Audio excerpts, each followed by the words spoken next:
Hey Relayers, it's Brad Burk, Executive Director of the American Cancer Society in Indiana and Kentucky. First and foremost, I hope everybody's staying safe and feeling very healthy right now during this COVID epidemic. Obviously, it's impacted all of your lives, our lives, and certainly it's impacted our Relay for Life events this year. Not the year that we thought we would have. But I really want to thank our volunteers for their persistence, their resilience, for hanging in there, doing what they can, passionately trying to save lives, because that's why we're all here.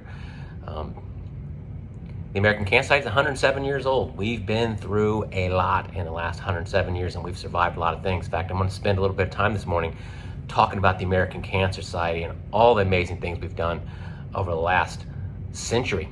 And I hope you'll join me for that. In fact, I'm appropriately wearing my replica Women's Field Army, which is now the Global Field Army, twist shirt today, and joining you from our office where we do have some cool archives, which I'll also show you as I kind of talk a little bit about the ACS history. But we need you more than ever, and hope you'll hang out with us and learn a little bit about ACS history. So stay tuned. Back is Brad here in the Indy office. We're actually closed today, but there's some cool archives here, so I want to bring it to you from here.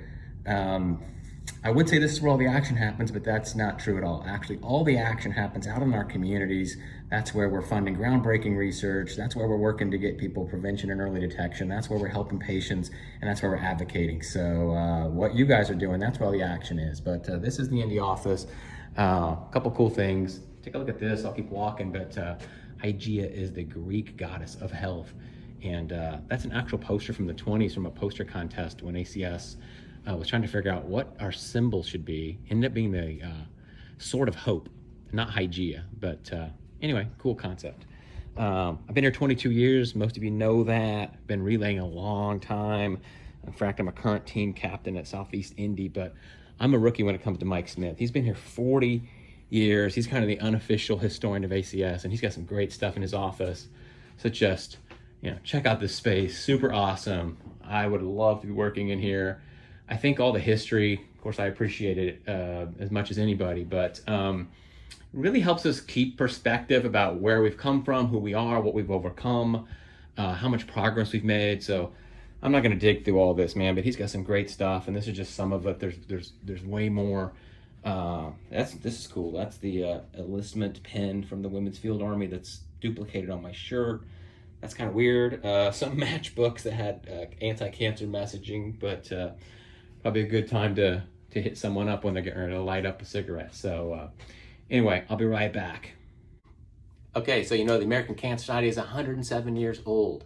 We are the largest, the oldest, the most impactful cancer fighting movement in the nation and probably the history of the world. So we're very proud of all the work that we've done. We truly stand on the shoulders of our parents, our grandparents, and our great-grandparents who made a commitment to fight against cancer and have really moved the marble. It's our job to finish the fight, and it's a job that I know all of you take very seriously. So thank you for being a part of our movement. People ask, what sets you apart? Why have the American Cancer Society thrived in the last 100 years to do all the amazing things you've done? And I'll tell you one key word, and that is volunteers, bottom line.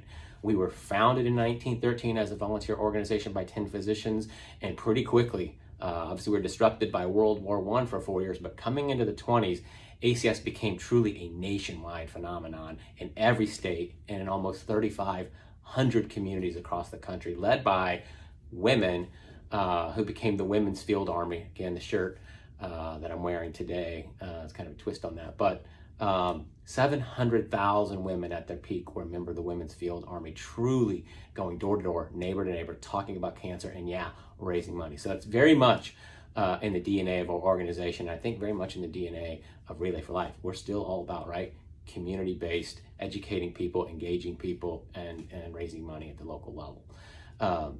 We've been through a lot.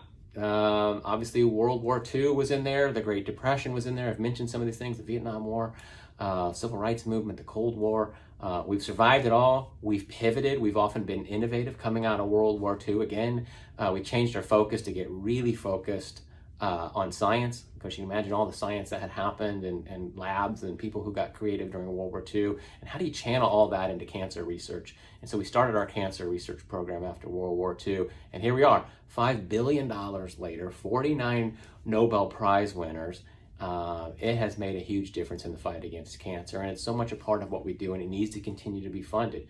In fact, currently in Indiana, $8.5 million, and in Kentucky, another $3 million currently funded by the ACS that we need to continue. So we've moved the marble on our research program. Again, coming out of the 1960s, ACS, decided that we needed to play a leadership role in our advocacy program, and that the federal government needed to play a more active role. And so the National Cancer Institute, National Cancer Act, was passed in the early 70s. We helped lead that, and we've continued to help support it and to make sure that it's protected even to this day. So if you're a member of ACS CAN, thank you for being a member, but more importantly, for those who have used your voices to leverage our lawmakers to do the right things, we appreciate that as well. So all through the 40s, 50s, 60s, 70s, ACS, again, continue to be involved at the local level. We had a program called Crusade. And so when Relay for Life came about, we were really poised already to be a community-based, volunteer-led organization. And that was really what made Relay for Life so special. You all know the story, 1985, not 45. Gordy Klatt, the physician in Washington State, walked a high school track for 24 hours raising money for cancer.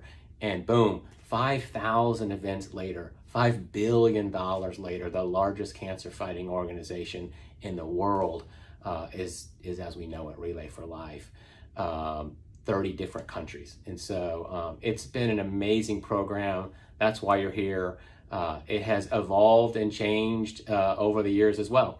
And so what I ask of you is what we've asked of all of our volunteers over the last century is, how do you continue to do what you do best? And that's involve yourself at the local level, make changes, change the programs, figure out what best works for us to move the marble on fighting cancer. So I thank you for all you've done. I thank you for all you're doing now. We ask for your continued support. We need your leadership. We need your passion. And yes, we need those dollars to continue to fund all of the things that we do to move our mission forward, to make sure nothing pauses moving forward, and that we can end the legacy that our grandparents and great-grandparents have started, and that's to end cancer as we know it. And we're serious about it, and I think it can happen in the lifetime of those people living today. So thanks.